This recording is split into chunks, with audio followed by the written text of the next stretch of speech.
1, 2, 3, 4, 5 ready start.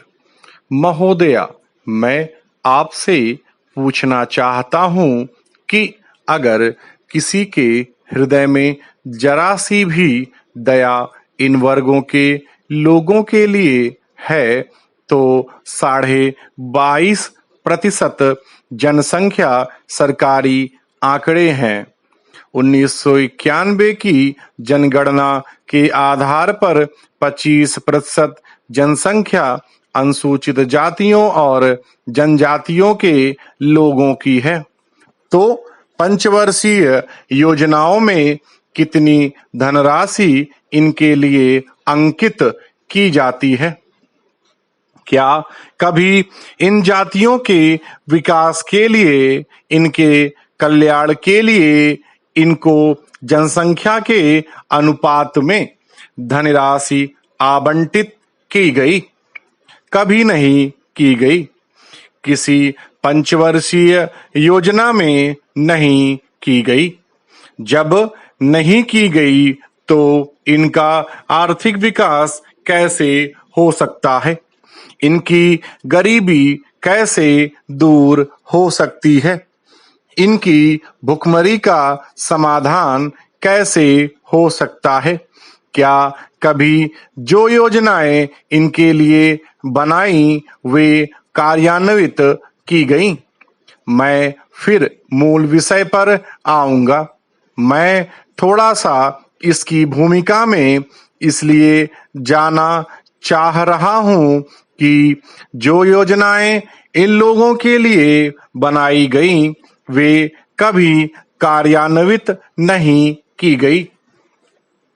माननीय सदस्य जी की बात से मैं सहमत हूं, लेकिन मैं उनका ध्यान दिलाना चाहता हूं कि जो प्राकृतिक संसाधन उनके पास थे, त्रिपुरा में कांग्रेस की सरकार रही है, दूसरी भी सरकारें रही हैं, लेकिन उनके साधन उनसे छीन लिए गए। यह सही है कि भुखमरी साम्यवादी सरकार से कम थी और कांग्रेस सरकार में ज्यादा बड़ी है, परंतु यह भी सही है कि यह आदिवासी क्षेत्र है, वनवासी क्षेत्र है, जिनको हम बिगाड़ते हैं। घुसपैठ जो हुई है बांग्लादेश से, वह कांग्रेस की प्रेरणा पर हुआ, वोट की राजनीति के लिए हुआ। चकमा भी आए बांग्लादेश से, लेकिन वह आए नहीं थे, वह भगाए गए थे, वह निकाले गए थे, उनको मजबूर किया गया था। जब उनकी वापसी की बात कही गई तो उनका कोई इंतजाम किया नहीं गया। बांग्लादेश में वह वापस लिए नहीं गए। बांग्लादेश के खिलाफ कोई कदम नहीं उठे।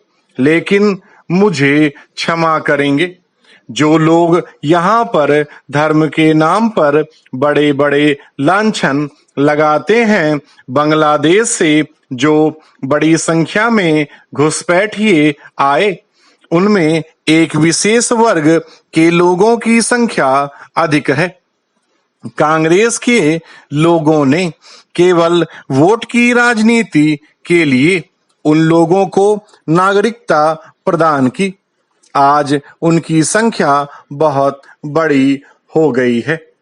मान्यवर, हमारे देश में पूंजीवाद का बढ़ता हुआ शिकंजा भी देश में समस्याएं पैदा करने के लिए काफी है। गरीबों को हक नहीं मिलता। सरकार को ऐसी योजनाएं बनानी चाहिए जिससे छोटे छोटे रोजगार मिले, लोग छोटे छोटे काम कर सकें। लोग पढ़ते हैं और पढ़ करके सरकारी नौकरियों की तरफ भागते हैं। हमारे देश की शिक्षा नीति भी ऐसी होनी चाहिए, रोजगार परक होनी चाहिए कि शुरू से ही जब बच्चे को स्कूल में डालते हैं तो शुरू से ही उनको कोई ऐसा तकनीकी ज्ञान देना चाहिए जिससे कि वह अपना जीवन यापन कर सकें, कुछ काम कर सकें। आज लोग पढ़ जाते हैं और पढ़ने के बाद सरकारी नौकरियों की तरफ भागते हैं। रोजगार कार्यालयों के बाहर लंबी लाइन लग जाती है और फिर इधर उधर एमपी के पास भागते हैं, नेताओं के पास भागते हैं। इस प्रकार की योजनाएं बननी चाहिए जिससे गरीब को पूरा हक मिले। श्रम शक्ति का जो काम चाहने वाले हैं उनको ठीक से काम मिल सके।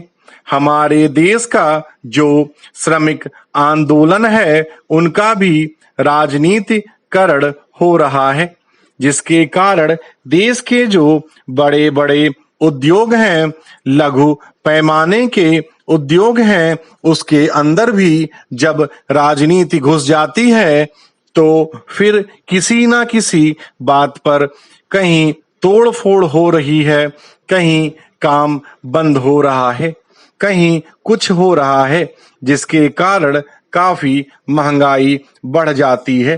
कभी आपूर्ति बंद हो जाती है, कभी कुछ हो जाता है।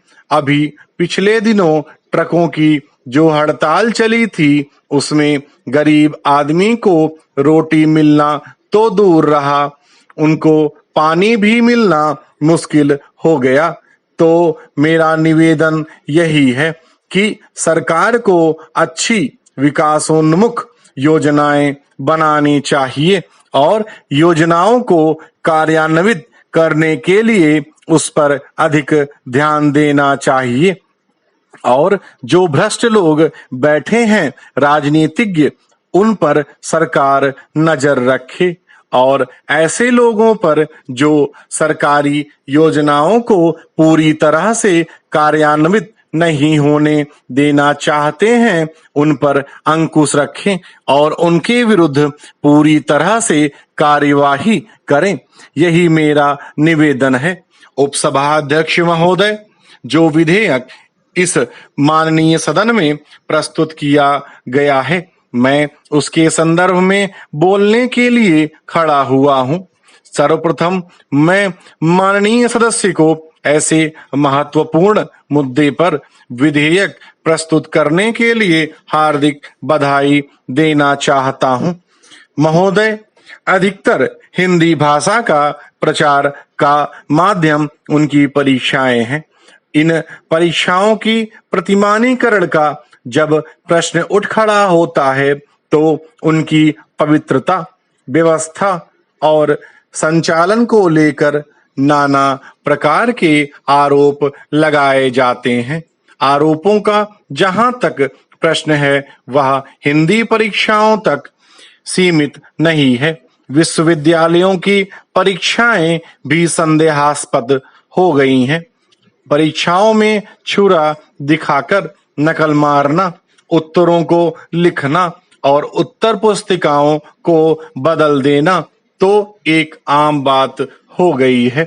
सरकारी और विश्वविद्यालयों की परीक्षा व्यवस्था पर लाखों रुपया व्यय करने पर भी उसकी पवित्रता जब बनाए नहीं रखी जा सकती, तब हिंदी परीक्षाओं की प्रामाणिकता पर लगाया जाने वाला आरोप बेकार सा लगता है। हिंदी के प्रचार प्रसार का कार्य सिर्फ भाषा मात्र का कार्य नहीं है, वह भारतीयता के उन्नयन एवं विकास का भी कार्य है। हिंदी एवं भारतीय संस्कृति को बराबर उजागर करना भी मुख्य कार्य है। हिंदी जन आंदोलन की भाषा बनी। जनता में राष्ट्रीय चेतना जागृत करने के लिए हिंदी को राष्ट्र के नेताओं ने अपनाया। राष्ट्रीय नेताओं के आदर्शों को अपनाकर हिंदी का प्रचार प्रसार देश भर में फैला और अबाध गति से चल रहा है। स्टॉप।